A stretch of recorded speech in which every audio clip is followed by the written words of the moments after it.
muna tayo 2 Timothy chapter 2 verse 2. This is our basis.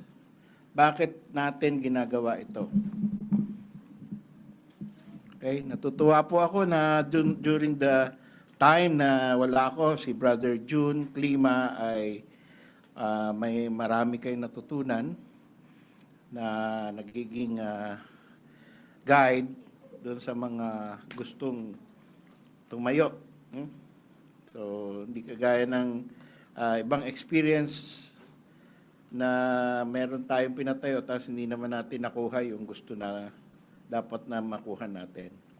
So, purihin ng Panginoon sa pag-share sa atin, Brother June.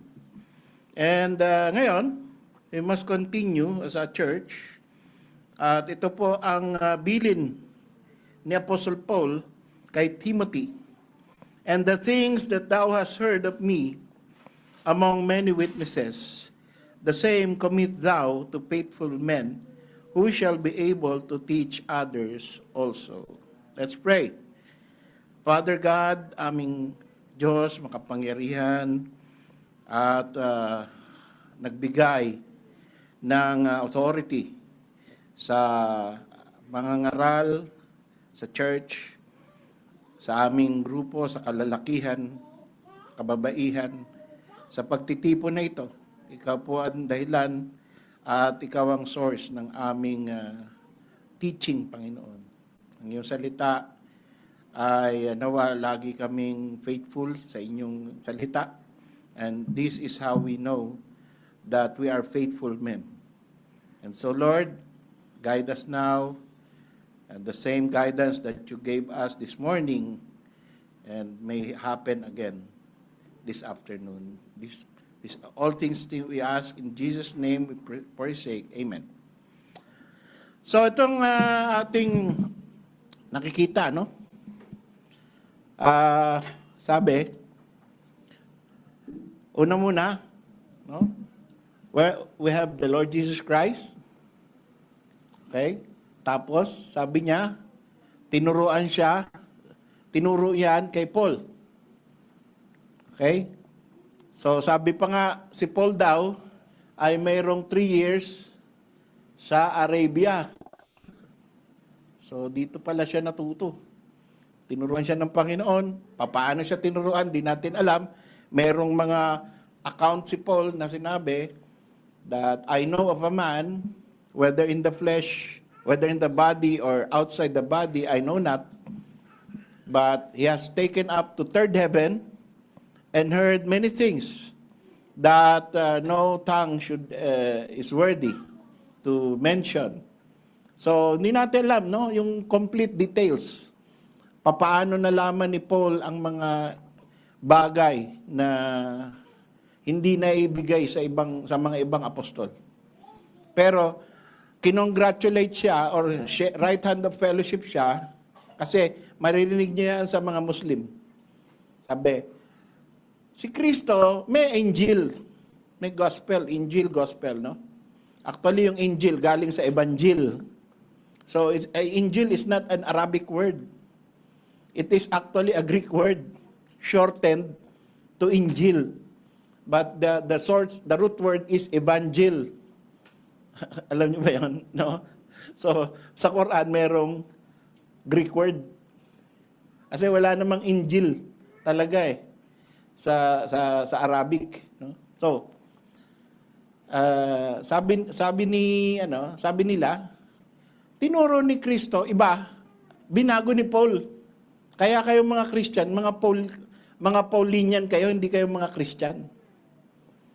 Kaya lang, hindi nila alam, yung ibang parte ng scripture na si Paul, when the Lord Jesus Christ came to him and told him to give him all the information, all the truth, he went to Jerusalem to compare notes. So hindi masama yung compare notes Nakakaawa, no, mga kapatid. Ang daming Baptist dito, ang dami-daming evangelical, ang dami-daming born again. Kung ano-ano lang tinuturo. No? Palihis. Basta lang may grupo. Kaya nagiging nababurden ako not to say ako pinakamarunong kaysa sa kanilang lahat, kundi compare notes tayo. Yan ang ginawa ni Paul eh. No? Wala kayo dito. O kung gusto niyo, punta ako dyan. Hanggang ngayon, walang nagwe-welcome sa akin. Inaano ko sila. Yung mga Baptist na kilala ni Ron, kilala ni Brother James.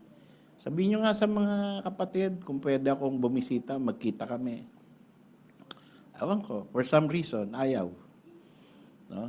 Hindi naman siguro sana, hindi naman sila takot. Hindi naman ako nanununtok. No? Hindi naman ako namamaril.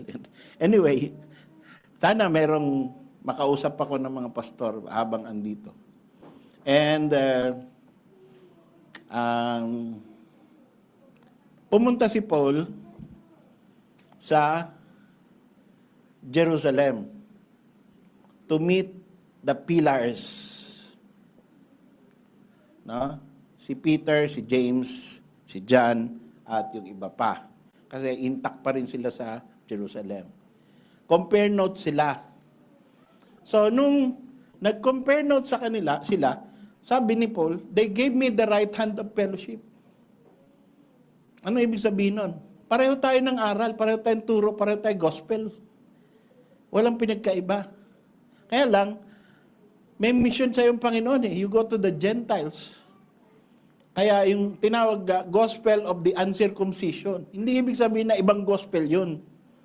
Ang ibig sabihin lang, ang destino mo dun sa mga hindi tuli, dun sa mga Greeks. Kasi yan ang utos sa'yo ng Panginoon. Dito kami sa gospel of circumcision. Dito kami sa mga tuli, sa mga Jews. So, iba lang sila ng area. Hindi sila iba ng mensahe.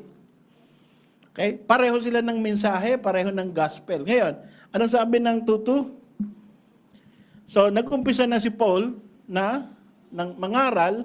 Meron siyang Titus, meron siyang Timothy, at meron siyang Barnabas, meron siyang Apollos.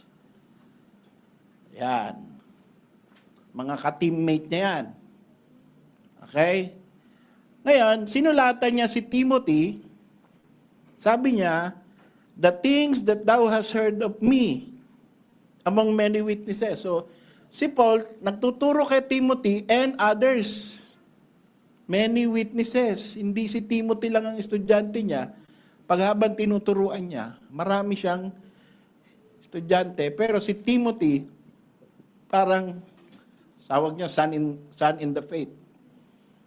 So parang yan ang naging sinusulatan niya. Hindi niya sinusulatan masyado yung iba. So, si Titus, sinusulatan niya. Meron tayong epistle to Titus. Merong epistle to Barnabas, pero hindi Bible yun. No? That was written 200 years after Paul died. Kaya wag kayong maniniwala na merong mga aklat na hindi isinali sa Bible. Mga bogus na mga aklat yun. Epistle to Barnabas, Gospel of Barnabas. Yan yung mga, ang tawag nila ron ay, ano ba tawag niya? Mga books, no? Gnostic books. Hindi na talaga included sa Bible, pinapabricate na lang nila. Okay. So, Timothy and others, among many witnesses, napakinggan nyo ako. Okay? So, yung mga napakinggan nyo sa akin, Timothy, at yung mga kasama mo, Timothy, the same message, commit thou to faithful men. So, yung mga napakinggan mo na doctrine sa akin, ang pinag-uusapan niya, the things that thou hast heard of me are of course, that is the doctrines and practices. The same commit thou to faithful men. So, ang pinag-uusapan natin dito ay 50 to 80 AD. Yan. Kung tama ako, no?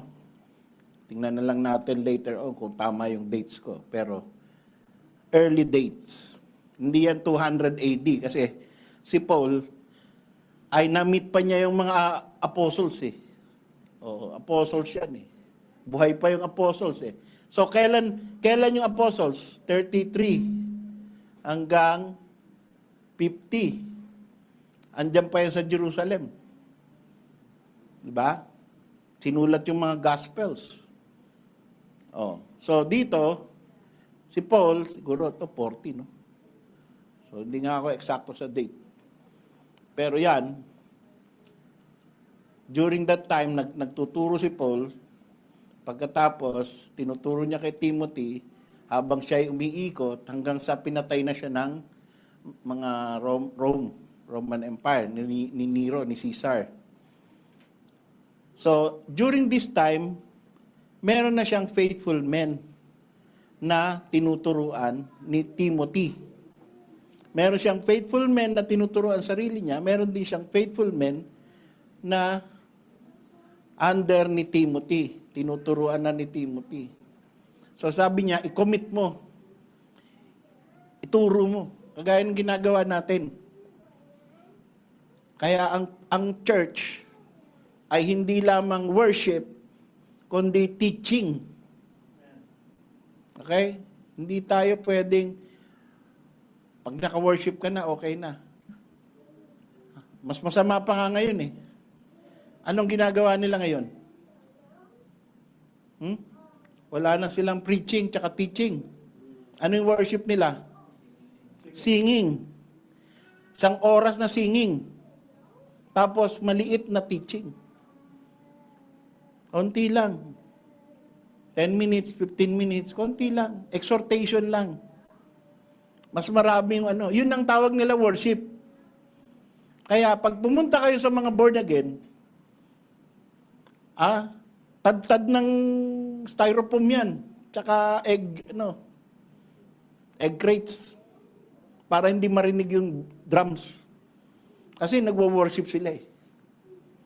Ang mas masama pa, meron pa silang personal worship. So andun ka sa kwarto mo, ikaw mag-isa, nagwo-worship ka, kumakanta-kanta nung mga kinakanta nyo sa church, kakanta ka. Meron nagsabi sa akin Brad, kaya hindi kita masagot kanina, pasensya na, nagwo-worship ako eh. Siya lang mag-isa doon sa kwarto, nagwo-worship siya. Bira, may worship service. Okay. So, pwede namang mag-worship sa Panginoon mag-isa. Pero ang problema, ang worship niya, hindi preaching, hindi teaching, hindi Bible reading, kundi singing. Which is wrong. Singing is not worship. It's only part of worship. So, faithful men.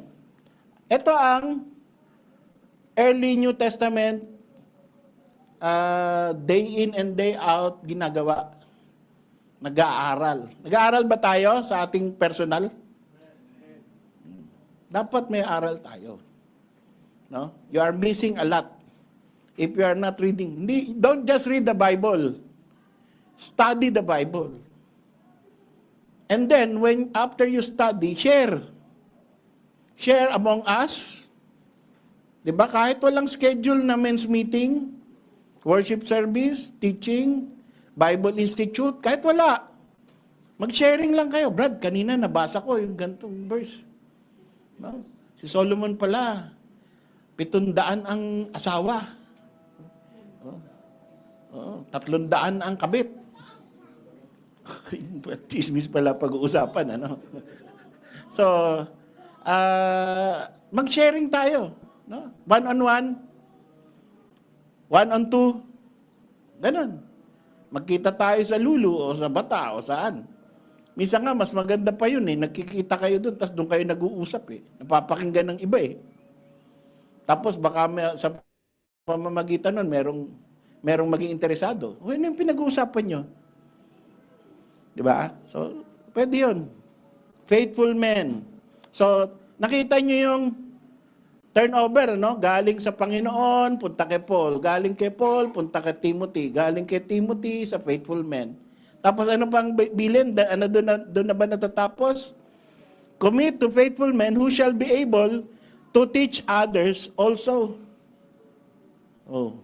Ibig sabihin, pakinggan nyo to. Hindi lamang si Paul nagturo kay Timothy, Timothy nagturo sa faithful men ng doctrines and practice. Nagturo rin siya how to teach.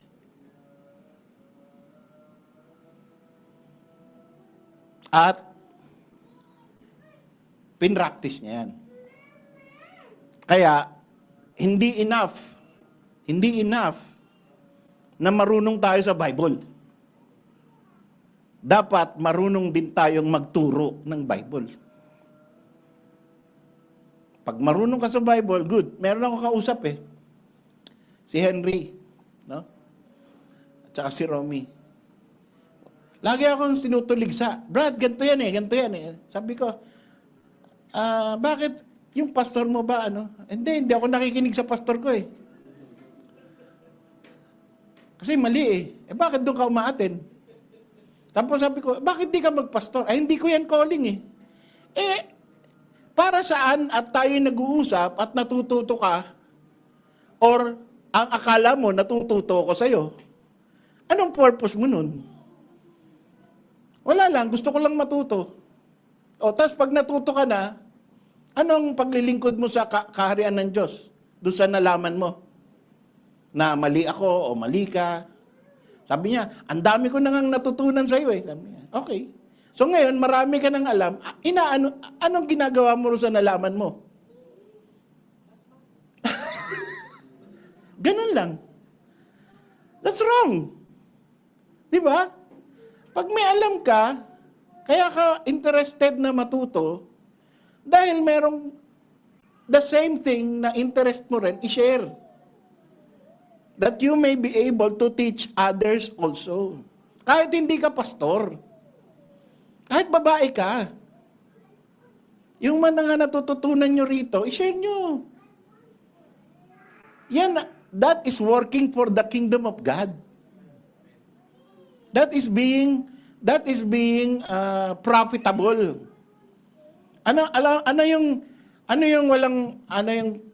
Ang sabi ng Panginoon doon sa mga walang pakinabang, depart from me, unprofitable servant.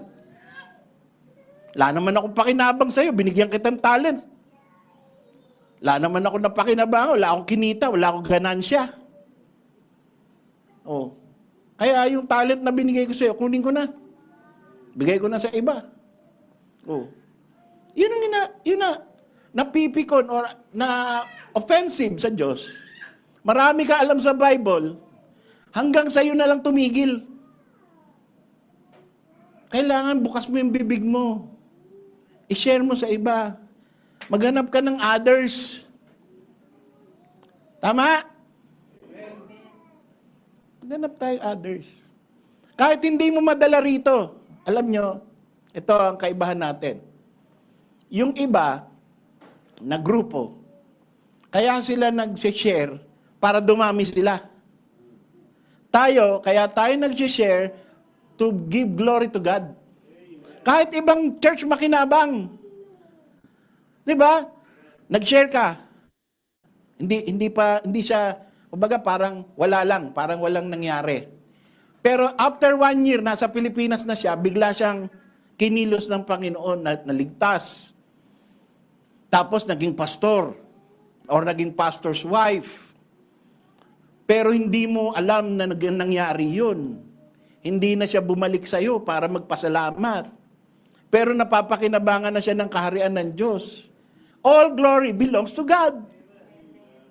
Kahit hindi mo alam na ang dami mo na palang na-sharean, na naligtas na at kagamit-gamit na sa Panginoon. Dumaan lang sa iyo yung mensahe. It doesn't need to be tayo nakinabang doon sa mga sinyera natin. Mag-share lang tayo. Hindi tayo nagbibilang ng bunga. No? Ang bunga natin, the fruit of the Spirit, love, joy, peace, gentleness, goodness. Yun ang mga fruit of the Spirit sa atin. Hindi yung number of people na na-impluwensyahan natin to be saved. It is God alone who gets the glory. Okay? So, yan. Gawin nating guiding principle yan sa ating pag-aaral and action. Ngayon, kaya kailangan natin malaman itong core teachings ng BCA dahil para ma-explain natin, bakit ba ang dami-daming Baptist church? Bakit di lang mag-join para malaki? O, gaya dyan, meron sa isa sa taas. Ka-anniversary lang daw nila. I don't know how many. Siguro, 20 sila, 30. Tapos 20 tayo, 30. Ba't di lang tayo kumuha ng malaking lugar, 60 tayo? Para masaya. Diba? Okay din yun kung mangyayari. Kaya lang, sabi nga nung aking pastor dati, Baptists multiply by division. Di ba? habang nahahati ng nahahati, dumadami. Oh. Kasi nga, nahati. Oh. Di maraming nagtuturo. Ang masama lang yung mga nanggaling sa atin, pag magi-start tapos magiging Pentecostal yung i-start niya. Yun ang masama dun. Ano? Okay, so, ito. Meron tayo, tagal na nito, di ba? Simula nung umalis ako, nakapaskil na ito. Okay, ngayon, ang tanong, sino ang pwedeng tumayo dito, ipaliwanag lahat ito ng mahusay, biblical. Yun goal natin. Di ba? Kailangan, pag nakikita mo ito, tititigan mo ito, una, Trinity. Kaya ko kaya ipaliwanag ang Trinity? Kung may humamon o may nagtanong. Ano ba ang Trinity? Bakit hindi pwedeng na lang, unity? Di ba? Bakit Trinity? Saan ba galing Trinity? Wala naman sa Bible Trinity. Dapat alam mo sagutin lahat yun. Mga verses. No? So, ano pa? Sovereign grace. O, sino makakapaliwanag ng sovereign grace? O, ang dami yan, biro mo. Lahat yan, uniqueness of BCA, no? Na this we hold to be all truth. And we can defend all of these titles and we can share all of these titles as truth.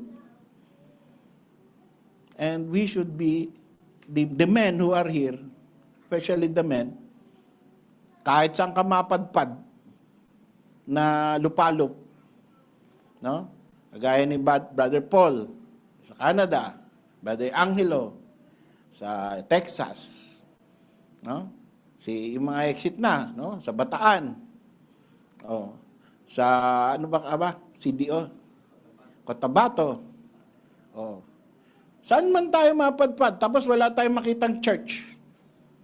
Pwede tayong magsubok na subukan ko nga, baka itong kalooban ng Panginoon sa akin. Mag-uumpisa akong Bible study. Tingnan mo lang. Not necessarily na may panawagan ako sa Panginoon. Sige, Lord, I surrender all. Tapos, hindi ka na magtatrabaho, hindi ka na give up ka na. Hanggang pag nagugutom na yung pamilya mo, iiwanan mo na yung iniluhod mo.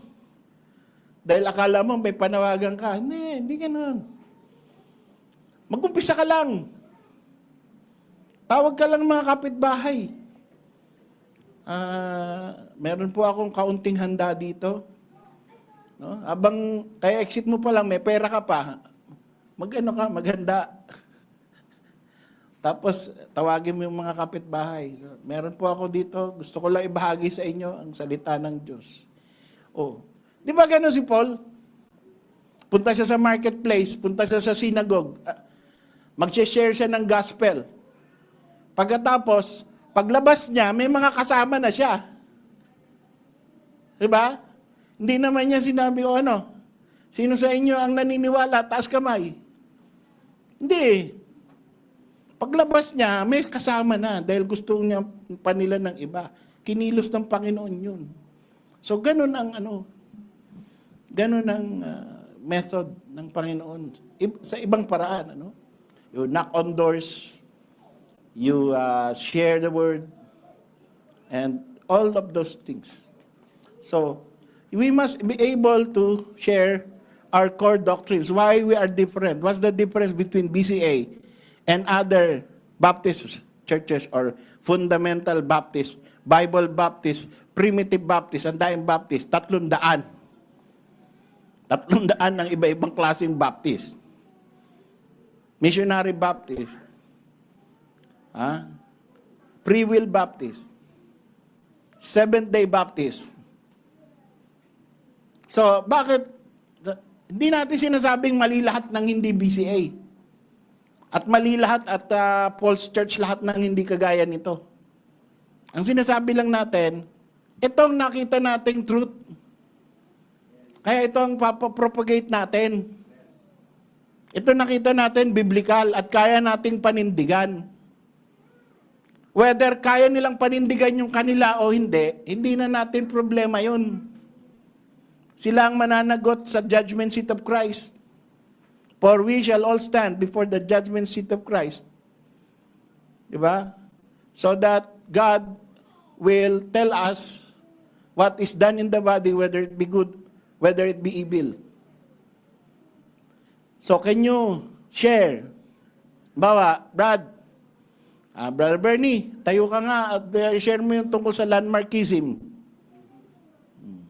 Brad Lawrence, tayo ka nga at share mo, bakit tayo King James Bible only?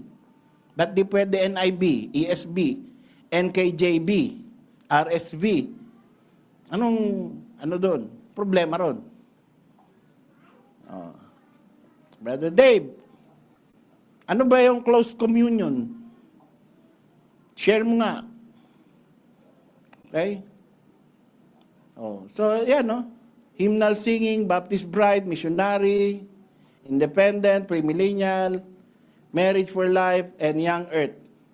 So, meron pa diyang mga iba pang details. Ngayon, ito yung ating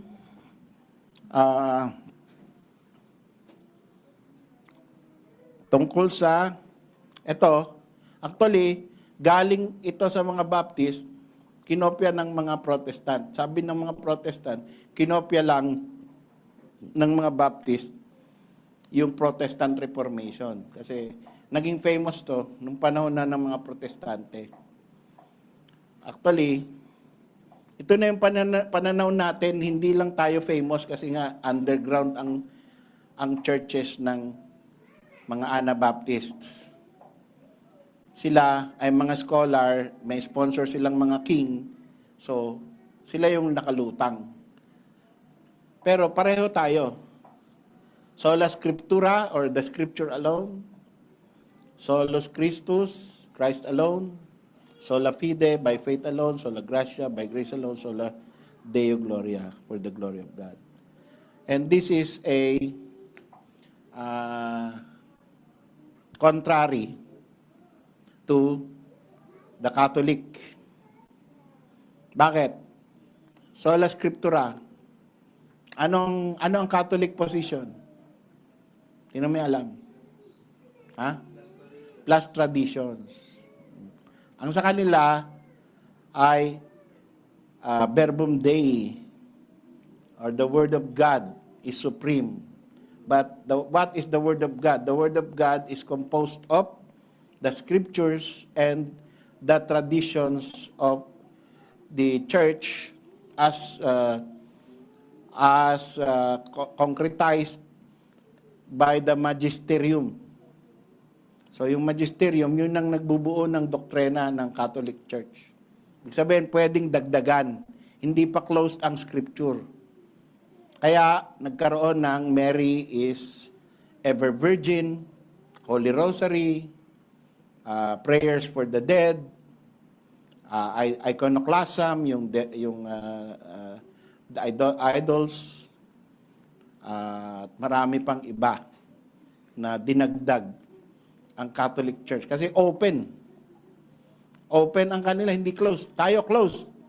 Nung natapos na ang New Testament canon, na-define na kung ilang aklat ang kasama sa Bible, hindi na pwedeng dagdagan. Sila pwede pa. Kaya, pabago ng pabago yung mga doktrina nila. Solus Christus, in Christ alone. Oh. Sila, to Christ through Mary. Sina nakarinig ng turo na yon.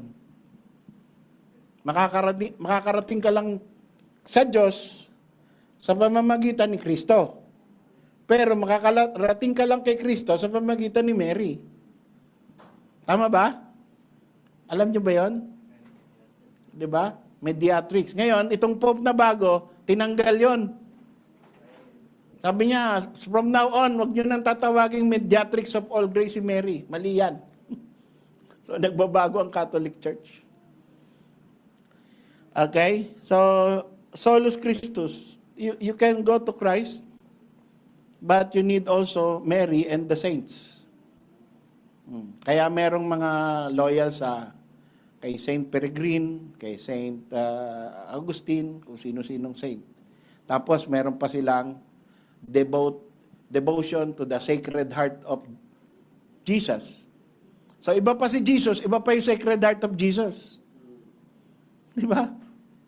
Meron pang sacred name, Sagrado, ano nga yun? Kalimutan ko yung Latin. No? So, iba-iba eh. No? Isipin mo, hinati-hatin lang Panginoon. Merong Sacred Heart, tapos merong Nazareno. So, si Jesus din yun. Pero iba ang devotion sa Nazareno. Yung devotion sa ordinaryong krus ay konti lang tao, pero pagka January 9, Nazareno, milyon. No? May namamatay pa. Sa Quiapo. So, we are Christ alone. O, kaya ba nating pagtanggol yan? Kaya ba nating ituro yan? Bakit Christ alone tayo? So, kailangan yun. Seryosohin natin ang ating faith na itong chain na ito hindi maputol. Pag ikaw yung others, uulitin mo yung chain na yan. Ikaw yung others, so ikaw na ngayon si Timothy na nagtuturo sa faithful men, na ang abilidad ng faithful men, kaya nilang magturo sa mga susunod na henerasyon. Yung ginagawa natin ngayon. Kaya tayo may Bible Institute, kaya tayo merong ganito, core doctrines. Dahil laging, tuloy-tuloy yan pababa. Habang hindi pa tapos ang age of grace. Diba? And to Him be glory in the church throughout all the ages, world without end. Amen. So, tuloy-tuloy. Ano pa? Sola fide. By faith alone, not by works. Pag sinabing by faith alone, hindi ibig sabihin na faith lang ang makakaligtas. Ibig sabihin, in kontra sa works, faith ang makakaligtas, hindi works. Kasi merong isang pastor na nagsabi, mali ang by faith alone kasi by grace alone din tsaka by mercy. O tatlo na. Faith, mercy, and grace. Ay, hindi niya naintindihan na for by grace are you saved through faith, not of works. So, ibig sabihin lang ng faith alone, not of works. Hindi niya sinasabing, in contrast, hindi niya sinasabing, faith lang, tapos na. Di ba? Ibig sabihin, walang law involved sa kaligtasan.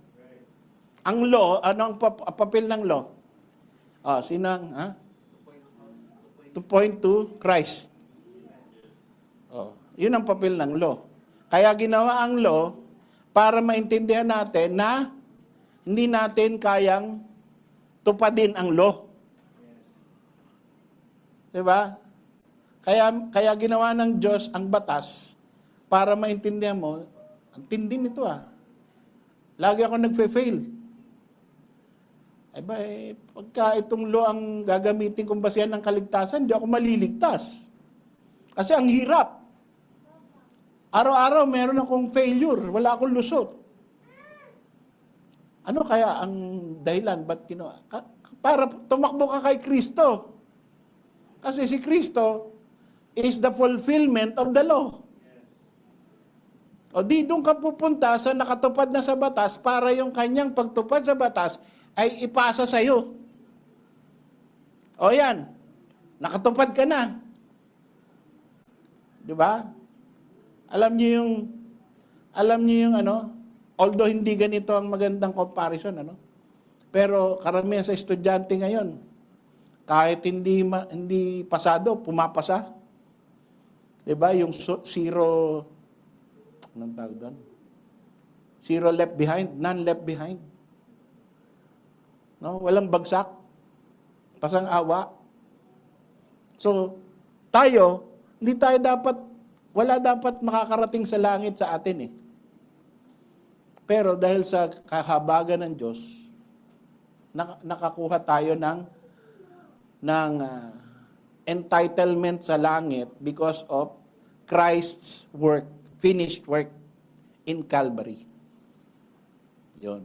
Kaya pag tumayo ka rito, nag-testimony, I believe I cannot be saved, I am a wicked person, but because of Christ, I am saved.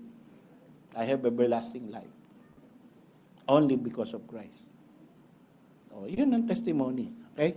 And lastly, sola gratia, sola Deo gloria. O, yan. Kailangan alam natin ituro yan. And ito, total depravity. Tulip. No? Yung pinanggalingan kong church, ay tinanong ako, nung namatay si Brother Jojo, nagkita-kita kami ron kasi kilala rin nila si Jojo. So, tapos sabi, Pastor Nilo, dito ka pala. Sabi niya. Sabi ko, may church nga kami sa Riyadh, tsaka dito sa Imos. Tinanong nila ako ngayon, anong turo nyo? Kasi ang binigay sa kanila impormasyon, nagbago na ako ng turo. Nagbago ako ng turo. Kami ni Pastor Chito, nagbago ng turo. Kaya hindi na kami kasama sa Lighthouse. Sabi ko, actually ganito ang istorya. Kami ni Pastor Chito, pareho ang turo namin doon sa ating unang pastor na namatay na. Pastor Abante Sr. Kami ang nagdala ng turo niya at yun ang tinuturo namin ngayon. Yung pastor nyo ngayon, siya ang nagbago ng turo. Sabi ko, alam niyo ba yung tulip? Tinuro yan ni Tatay Abante. Alam niyo ba yung tulip? Hindi. Ano yung tulip? Sipin mo yun. Yung tinuro, every doctrine class ng aming namatay na pastor, hindi alam ng mga bago kasi hindi na tinuturo eh. Baka sana wag dumating ang panahon na mga members kayo ng BCA or nakinig kayo dito kahit di kayo members. Ano ba tinuro ni Pastor Nilo? Tinuro ba ni Pastor Nilo yung tulip? Ewan ko, ano ba yun? Pagka hindi nyo alam yon at nakarating sa akin na may tinanong sa inyo, magtutuos tayo. Brad, nakarating sa akin may nagtanong daw sa'yo kung alam mo yung tulip. Tapos sabi mo raw, hindi mo alam, hindi raw tinuturo sa BCA. May kalalagyan ka sa akin, kapatid. Baka ikaw ay tapikin ko. Okay? So, alam niyo yan. So, ano ang another, ayaw natin ituro halimbawa ang total depravity. Paano mo tuturo yan? Ano ang ibang term sa total depravity? Total inability. Inherent depravity. Okay? Wicked sinfulness of man. Mga ganyan. Isa rin yun. Yun lang yun din yun. Na sinasabi na ang tao, the natural man, receiveth not the things of the Spirit of God. The heart is deceitful above all things, desperately wicked. So, yun lang yun. Terminology lang yan eh. We are not slave to the terminology. But we are hardcore. We believe that man is wicked to the core. And he will always misunderstand the saving knowledge of Jesus Christ. Kahit na napakagaling mo pang mag-share ng gospel. Ang taong depraved, hindi niya makukuha yan. Kahit anong gawin niyang talino sa buhay niya. Makukuha niya lang yan pagka ang biyaya ng Diyos pumasok sa puso niya. At binuksan ng puso niya, hindi na siya depraved. Kaya kaya na niyang sumampalataya. See? Kaya grace. Pati yung pagkakaintindi mo sa gospel at pagtanggap mo sa Panginoong Jesucristo dahil nakikilala mo na siya at alam mo na yung sarili mo na ikaw ay makasalanan, grace yan. Hindi mo kayang gawain yan sa sarili mo. Okay? Ano naman yung unconditional election? Ha? Anong ibang term na pwede nating sabihin? Brother Nimrod, anong ibang term? Ba, ayaw mong ma-identify na Calvinist ka. So, ayaw mong sabihin yung unconditional election. Anong sasabihin mo? Naniniwala ka ba sa predestination? Pareho rin yun. 'Di ba? Unconditional election. Nasaan sa Bible yan? Brother Nimrod? Sa Bible yan? Meron ka na bang nabasa ang predestination sa Bible? Saan? Saan mo nabasa? Sa book of? Sige, hintayin natin si Brother Nimrod. Saglit daw eh. Predestination or predestinate. Dalawang word. Predestinate.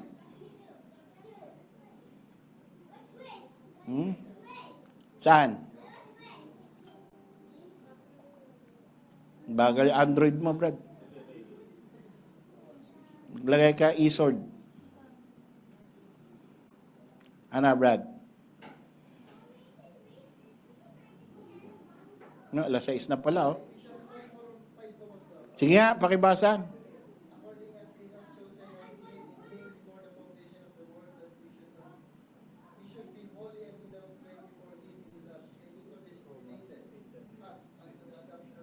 Ayun. Okay. So, meron word na predestinate. O yan, gamitin mo yung verse na yan, tuturo mo yung unconditional election. Kahit na hindi mo ginagamit yung unconditional election. He has chosen us before Him in love. Chosen. Diba? Minsan nga, yung mga hindi naniwala sa predestination, verse pa lang binabasa, Calvinist ka. Nagbasa lang ako ng verse, Calvinist ba yung verse? Limited atonement. Anong another term? Pag ayaw mong i-share yung limited atonement, definite atonement or particular redemption. Kaya, nung early 1600s, merong particular Baptist at saka general Baptist. Okay? Yan ang pinanggalingan ng word na general Baptist. Tsaka particular Baptist. Yung mga general Baptist, anong paniwala nila? Brother Dave. Bakit sila tinawag na general? Kasi mas mataas sa kernel. Lahat ay ano?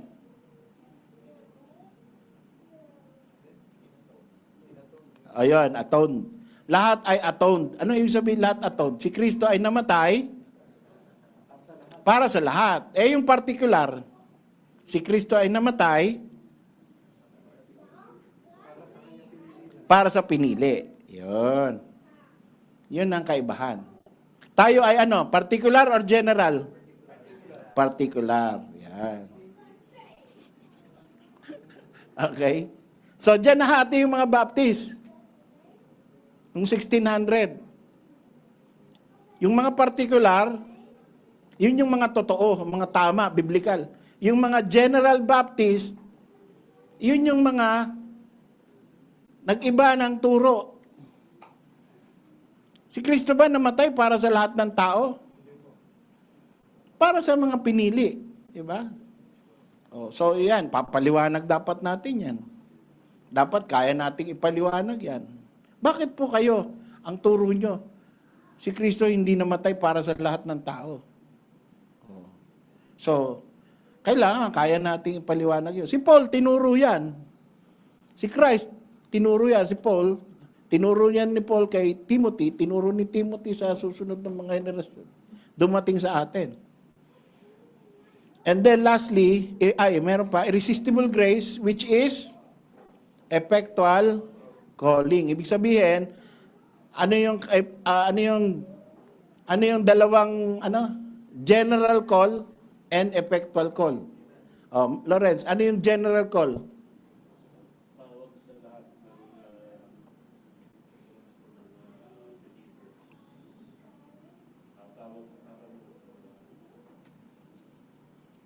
Ano?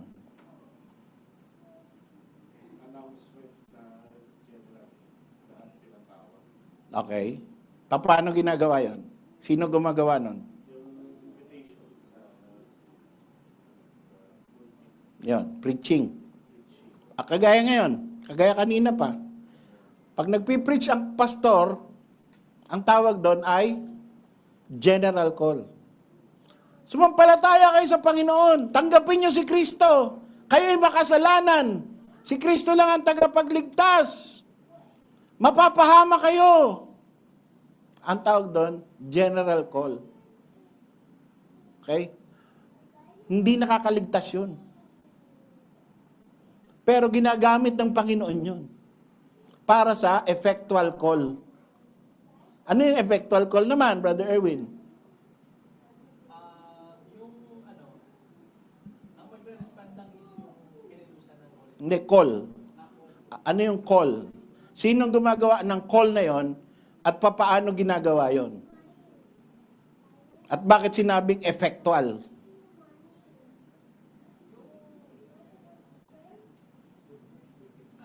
Una muna, sagutin mo. Sino ang gumagawa ng effectual call? Panginoon. Okay. Particularly, the Holy Spirit. Okay. So, paano niya ginagawa yon? Ha? Nire-regenerate yung Holy Spirit. Okay. Nire-regenerate or kumikilos siya sa puso. Diba? Kumikilos siya sa puso, silently, hindi sigaw. Yung general call, sigaw yun eh. Sigaw ng tao eh. Okay? Ginagamit yon to produce or to make effectual call. Silent. Boses ng Panginoon. Okay? At nangyayari yon when you are being regenerated, when He opens your heart. That is the effectual call. Okay? Kaya, parehong ordain yan. Magpipreach tayo. For it please God by the foolishness of preaching to save them that believe. Pero, ang salvation talaga nangyayari when the effectual call happens in the heart. Kaya, dahil sa doktrina na yan, the preacher cannot claim any glory. Sasabihin mo, kung di kita sinyeran ng gospel, asan ka ngayon? Ha? Dapat loyal ka sa pastor mo. At yung mga needs ko, kailangan provide mo. Kasi sa impyerno ka sana eh. Hindi dahil sa nag-sacrifice ako. Masaya na ako sa Imos, pumunta pa ako dito. Brother Dave. So, ikaw naman tanga. Bihira, o nga, no? Pastor, kailangan, sakripisyo ko yung income ko. Mga kahit kalahatiin ko na para sa kanya yan. Kasi pastor ko yan. Siya nagsakripisyo yan. Ha? Yun, mali. Maling aral. Nagiging loyal ka sa tao. Ginamit, instrumento lang siya eh. No?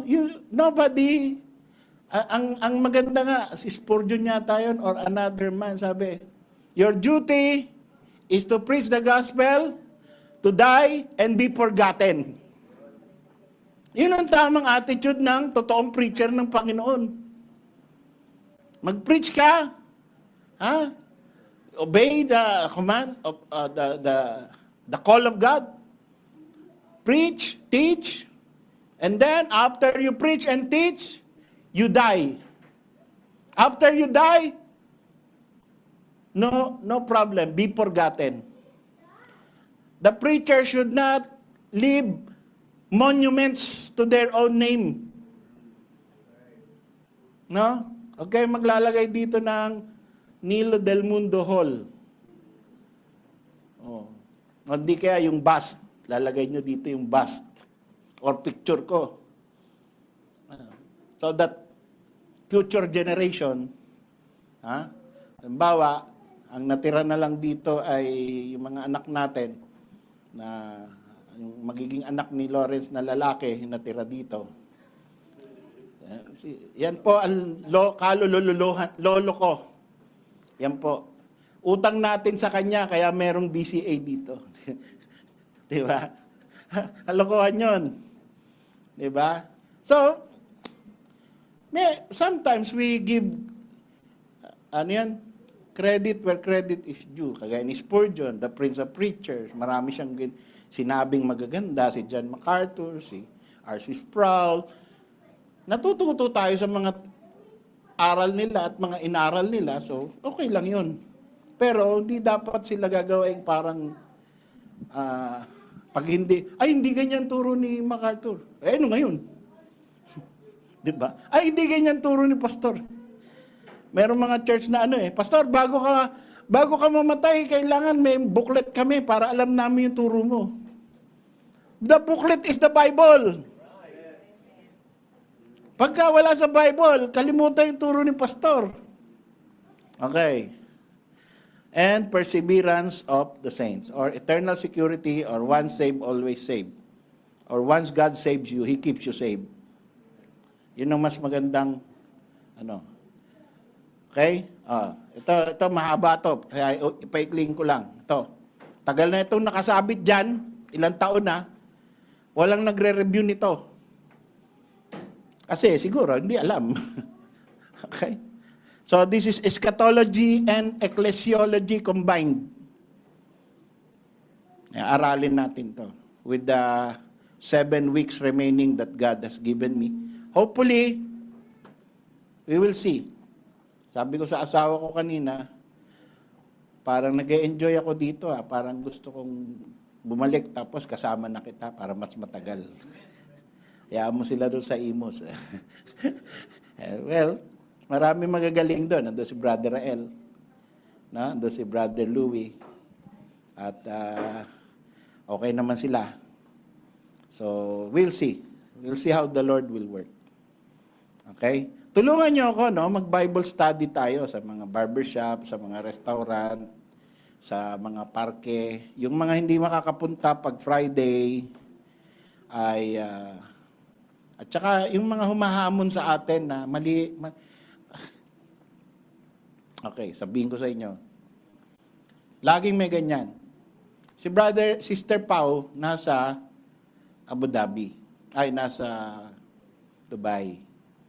Ngayon, yung si Brother Ding na nagturo sa akin, tinuruan niya ako, doon ako sa RBBO. Samahan mo sila Brother June Gabriel. Kailangan nila ng tulong. So, dahil sa kanya, naturuan, pumunta ako dito kasama ni Brother June. Ngayon, naging church kami. Pero sila, si Brother Ding, hindi kasama. So, noong malis na rin sila finally sa RBBO, or ngayon RBBC na yun, Riyadh Bible Baptist Church, ay sabi, pwede ba kaming mag-join sa inyo? So, nag-join kami doon sa kabila, sa Mesulaymania. So, Thursday night, sila. Friday morning, BCA or GBM pa noon. So, joint yung kwarto pero ibang grupo. May grupo sila, may grupo kami. Tapos, nakita nila, pinaskill ko yan, andyan sa New Hampshire Baptist Confession of Faith, nakasulat, naka-attach dyan. Sabi ko, ito ang paniniwala ng GBM, New Hampshire Baptist Confession of Faith. Kasi yun na yun, nabaptize na ako kay Pastor Chito at na-ordain na magiging kikikalalanin na tayo ng misyon. Nakita nila nakita nila sino pa yung iba, no? Saan nakita? Uy, mga Calvinist pala to eh. Dahil, wala naman nakalagay Calvin doon. No? Pero, siyempre, matalino naman sila. Nagbabasa, Calvinist. So, gawa sila ng ng hakbang. Sinabihan nila si Brother Jude Gabriel. Brad, Calvinist yan si Brother Nilo. Ba't ka dyan sumama? Huwag ka sumama dyan, malis ka. Sabi ni Brother June, dito na ako nakakommit. Di sinumbong sa akin. Sabi ko, ganito, Brad. Sabi mo sa kanila, pumunta sila rito. Patatayuin ko sila dito. Mag-explain sila 1 oras tungkol sa kanilang doktrina, but ayaw nila ng New Hampshire Baptist Confession. 1 oras, hindi natin interrupt. Paliwanag nila na ang kaligtasan ay wala, mali ang election, mali ang depravity, mali ang tulip. Paliwanag nila. Tapos magtatanong lang tayo konti. Magkaibigan pa rin tayo, walang insultuhan. Yun ang sabi ko. Ngayon, kung ayaw nila, tawagin nila ako. Pupunta ako doon sa kanila, ako naman pagsalitain nila, tapos, magtanong sila, lahat sila. Yun ang hamon ko. Para tumigil na yung pinipersonal nila si Brother June. Nagapang nila, malis na kayo dyan kasi Calvinist dyan, ganyan. Sabi ko, ganun. Sabihin mo ganun. Patunayan nila rito. Umayaw. Ayaw akong papuntahin doon. Ayaw rin nila tumayo dito. Ayaw nyo pala di tigilan nyo na ako. Hindi tumigil. So, simula noon, naging church na to. Yun, inabot niya si Pao doon kasi si Brother Ding pumunta ng Dubai. Galing dito sa Riyadh last week. Last week, andito sila Yung pagdating ko, paalis sila Punta Dubai. So, magkakaibigan pa naman tayo, kami, magka-chat kami. Nakita nila si Pao. Saan nga yung church ma-attend? Wala nga po papunta ako Abu Dhabi kasi natanggap na ako doon. Sige, doon ka umattend sa Berean. Kung ayaw mo sa Berean, di kaya sa Bethany. Bethany Bible Baptist Church or Berean Bible Baptist Church. Sabi ni Pao, sige po, aaten ako. Buti na lang, nakausap ko. Sabi ko, sis, mga Armenian yan. Naghahanap tayo sovereign gracer. Kita mo anong point ko? Laging merong i-impluwensya sa inyo na umattend ng Armenian church, yung hindi naniniwala sa tulip. Or hindi naniniwala sa Baptist Bride or sa Baptist Landmarkism. Laging merong, pag hindi ka aral, hindi tayo nagturo nito, lahat ng pinag-aralan natin dito, ang daling mag-disappear, dissipate. Siyempre, pag sumama ka doon sa mga yun, di bagong yung mga nila, O walang kalaban-laban tayo, iba na pala doctrine mo. Kagaya ni Sister Joanne. Diba? Si Joanne. Punta ng Abu Dhabi. Nirecommend ko doon sa Bethany. Sabi ko, Brother Garcia, ano yan ha? Member yan sa Park Dasma ha? Huwag mo nga anuhin ha?